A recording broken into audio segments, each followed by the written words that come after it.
Good afternoon. I am not from Cuba. And if I were to tell you some stories about Cuba, we will need to organize a whole conference just about it for the next 2 years. Since we don't have that time, I'm going to focus my presentation on some other issues. Somewhere in there is innovation. And somewhere in there, I think there are the answers that are hunting us for quite some time. Now, I try always to begin my presentations with this thought. And I believe that it is something that we can all reflect upon, particularly in times like the present.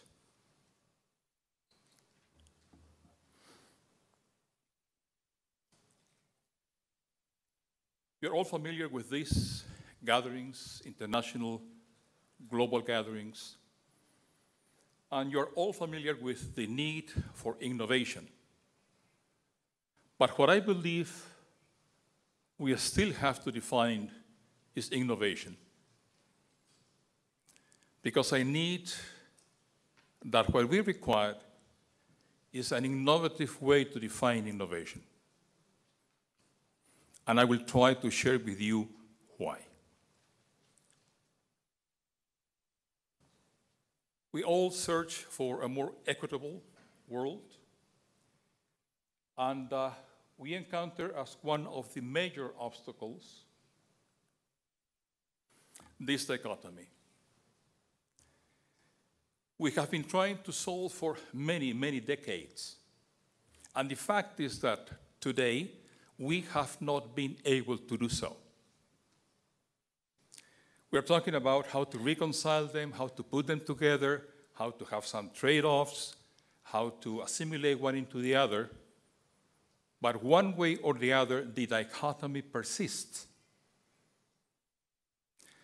And this is the first instance in which I want all of us to think about innovation, because it seems to me we are trying to innovate some tools looking at the same toolbox. Or even worse, we are trying to sharpen old tools. In neither of those two cases, we are truly innovating. And the fact is that this dichotomy persists. And we are really struggling for poverty eradication. The statistics abound.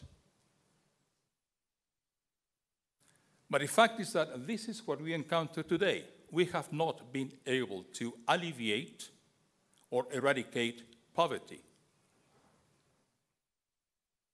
And perhaps one of the major innovative ways of thinking is that we should talk about exclusion, social exclusion. And not only poverty, because we can bring a statistics to demonstrate that perhaps extreme poverty has been decreased, and which is true, and which is significant. But the major issues of development have to do with inclusion. And poverty eradication, which is a laudable goal to be applauded, to be followed, does not solve the issue of this basic dichotomy between conservation and development. Nor does it solve the issue of full participation within societies.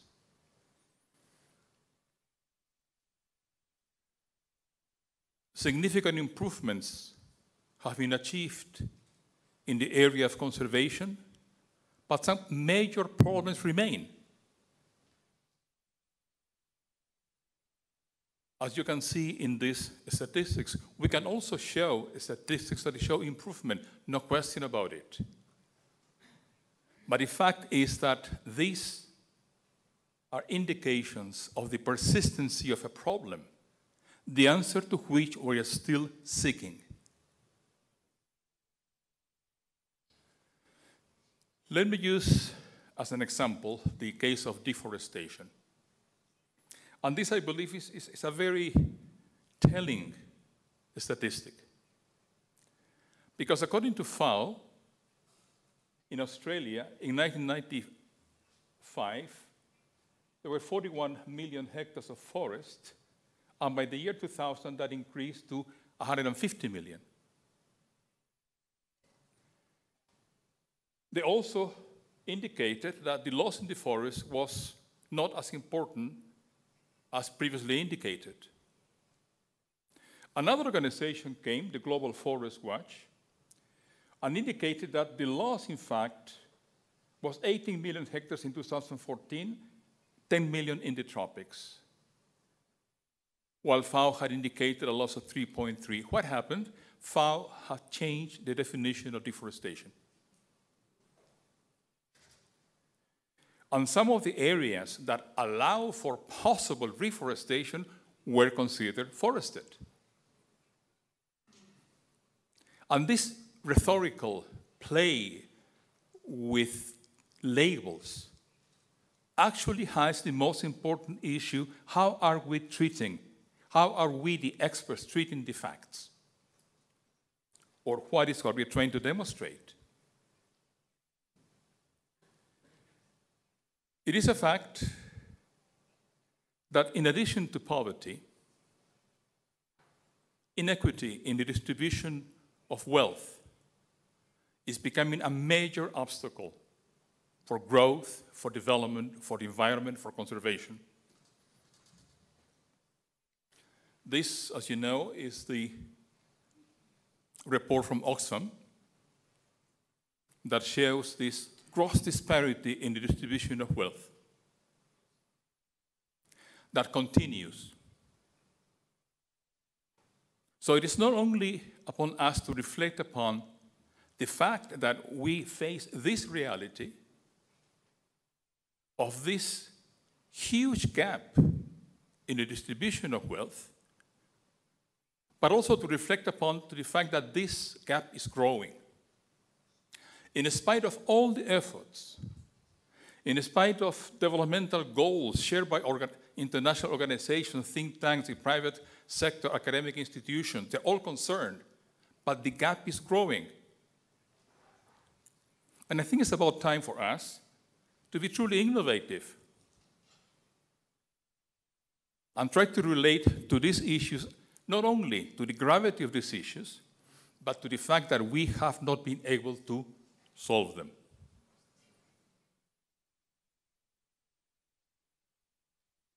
And here we encounter something which we're also quite familiar with. Extreme poverty and continued loss of biodiversity go hand in hand. And this is an equation that we have seen many times in many places.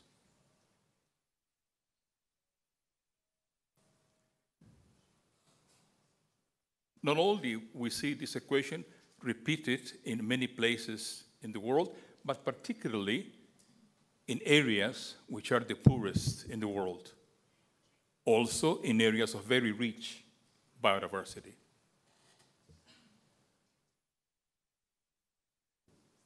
In this conference, we are trying to find a realignment among the major blocks in this new emerging geopolitics. And a very important and still quite powerful bloc is the rich countries in the United States and the European Union. And then you have the emerging economies as an actual and potential economic challenge to the rich economies. We have the upper middle income countries, in which we include Bulgaria and Romania. And we have the low-income countries, mostly in Africa.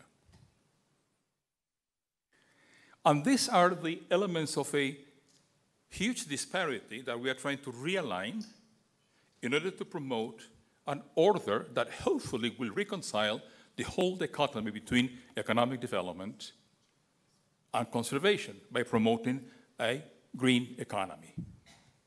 So we have to look at these blocks to see this is the land upon which we have to work.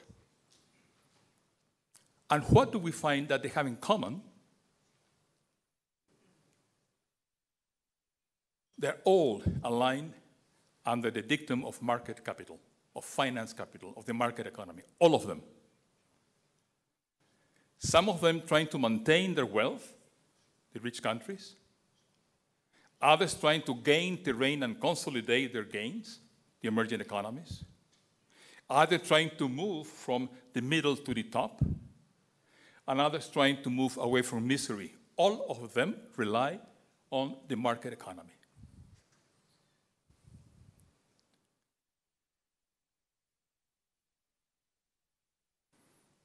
But the impact of the market economy on social capital and natural capital has not been studied enough. And this is something that we have to innovate.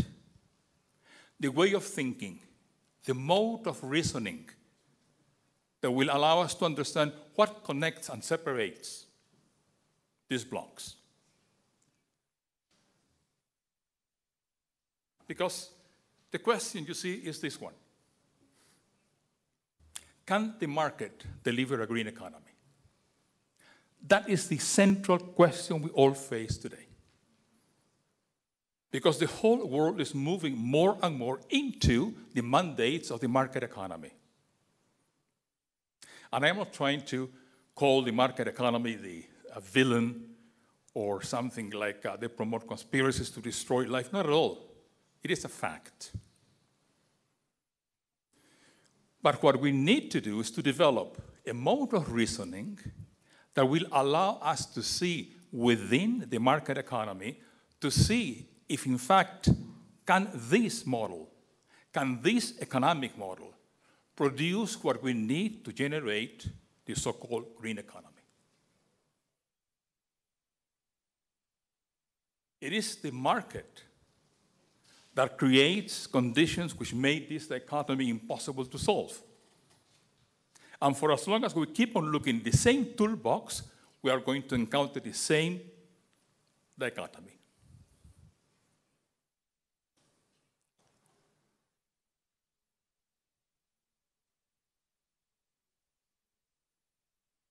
It is believed that this picture was taken soon after Mr. Trump said, as an answer, how much does he care about the future of the world? Now, those are rumors, of course. The whole thing is just a rumor. This is a much more important fact. Soon after Trump pulled out, the European Union and China were meeting to reach an agreement on climate change. Let me repeat. Oh, these Greeks, you know. Don't play with the Cubans, man. We are used to sabotage already. So this is the most important fact because, you see, this was a historical opportunity to come up on top of the world and show that rumor that the world can get together in spite of that, or because of that. And you know why the agreement was blocked? Because China requested to be treated as a market economy in the deals of trade. The climate change package was part and parcel of an overall agreement that included trade, among other things.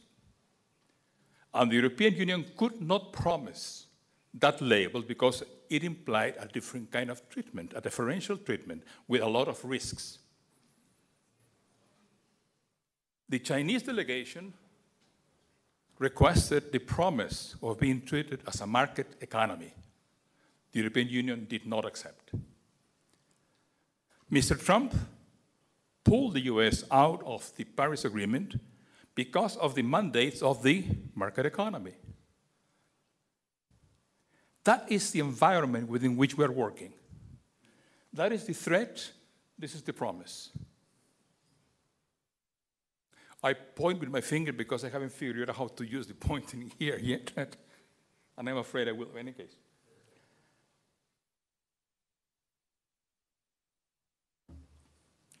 So, I think that if we are going to move into some sort of innovation, we have to start rethinking about the concepts that we have been using for the last, I don't know, 20, 25, 30 years perhaps. Social capital, natural capital, and finance capital. My first reflection. We have been dealing for the last 25 years with each one of these separately. We have the natural capital project. We have the social capital effort. And we have, of course, the finance capital promotion. And every effort has been made to deal with each one of these, when in fact the failure in solving the equation, the dichotomy between conservation and development, is that we need to look at the interaction between these capitals. We have to look at the dynamics of these capital forms. We have to look at what happens in here. I succeed. In here. Not this in isolation, not this in isolation, not this in isolation, but in here. Because this is a model, and this is an ideal situation, because in fact is that finance capital is much, much larger, and both social and natural capital are smaller and barely touching the outer rings. Therefore, this area is much smaller and dominated by finance capital. We have to deal with the form in which these forces enter and interact dynamically, and how they interact dynamically in time and space, because this kind of model is quite different in Europe than in Africa, than in China. You see, social capital has been defined as some sort of a romantic way, the capacity of people to come together and organize themselves in cooperatives, in the neighborhood associations, and that's all good and acceptable. But we're forgetting one key component, the productive capacity of organized labor. The capacity to apply human energy to modify nature and generate subsistence. That is what we understand to be social capital. The creation of value by the extension of human energy into nature. And then we have a key component for this equation. Natural capital, we all know. But on finance capital, in many instances, we have been talking about financial capital rather than finance capital. Financial capital are a number of mechanisms which are associated with banking operations and the generation of profit, the multiplication of profit. Finance capital is one stage in the development of capital. I'm using a Thomas Piketty understanding. This is the core and the source of inequity. When the investments on capital grow faster than the return on economic growth. And this is the key element of capital. This is what maintains the system, and it's not going to change. Because if that were going to change, no longer we have a dominant market economy. This is the nature of the system. And social and natural capital serve this inequity. This is the context within which we're moving. The 4 blocks in the current geopolitical.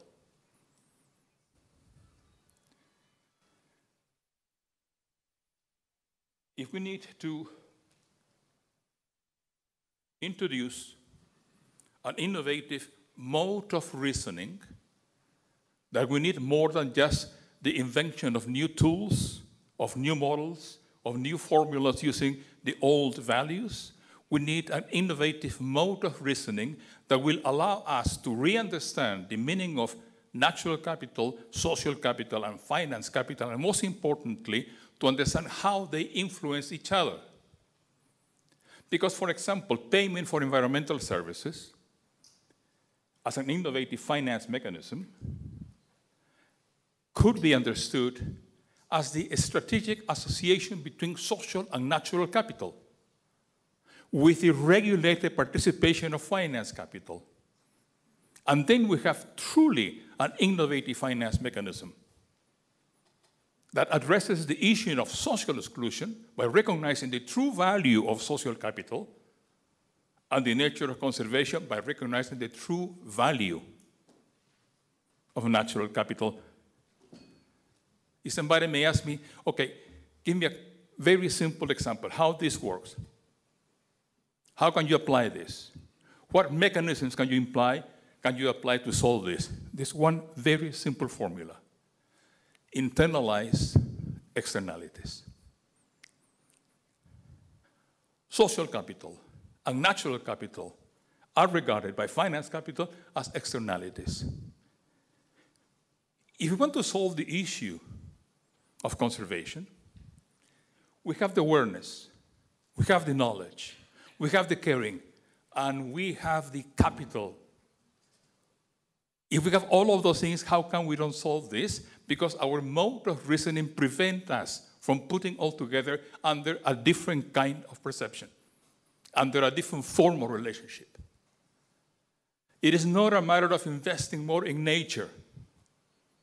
It is a matter of introducing equitable investments that recognize the value creating capacity of natural capital and social capital. We had a meeting with the leaders of Heineken, the beer-producing company. And they wanted to help conservation. And they said, how can we help? And I said, internalize the cost of water. I said, what? Put that in your books as a real cost and treat it like that. Oh, no, we are trying a donation. You name the figure. We are going to donate money. There is money. There is plenty of money. But the whole thing is, can they internalize, can they stop treating nature and social capital as externalities that can be negotiated with or bought or rented? That is the issue. That is the challenge. This is when we need all this innovative power in a mode of reasoning that will allow us to present a very rational proposal, internalize externalities.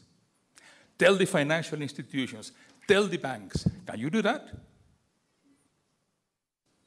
Let's find the real obstacles if we want real answers. Social capital, as we have already defined, finance capital, and natural capital.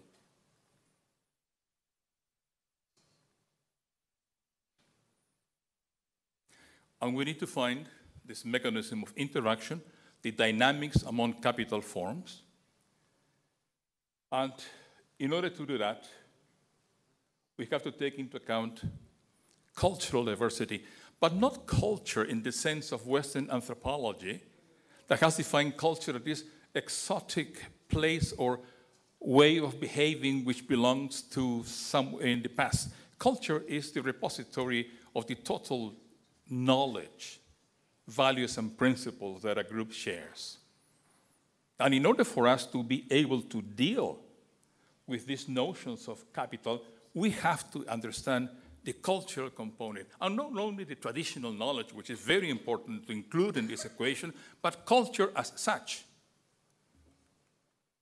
And of course, we have to bring a rights-based approach, because by the end of the day, this kind of situation responds to the most basic human rights, the right to life, the right to breathe clean air, good water. Yeah. And of course, governance has been presented again and again and again. Governance is nothing but the objective, transparent, effective management of goods and services for the common good. And this is a key component which cannot be treated separately. It's an integral part of this mode of reasoning. It is through acts of governance that one is going to assess the condition of these relationships, the relative balance or imbalance among capital forms.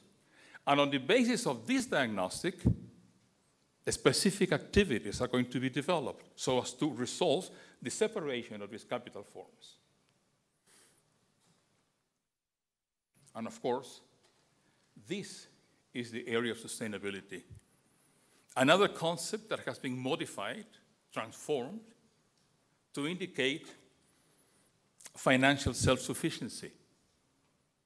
And nowadays, we ask for projects, we measure what is the sustainability, meaning is it going to continue after the donation is finished?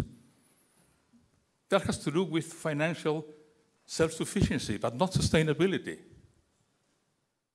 Sustainability is the ability to continue satisfying your needs after the previous generation has satisfied theirs. It's a matter of continuing in this process, and this area of sustainability is contingent upon the relative balance between these capital forms, which are the result of an act of governance that act within economics, but supported by cultural and human rights approach. This is the kind of reasoning that we need to introduce to begin the road toward true innovation.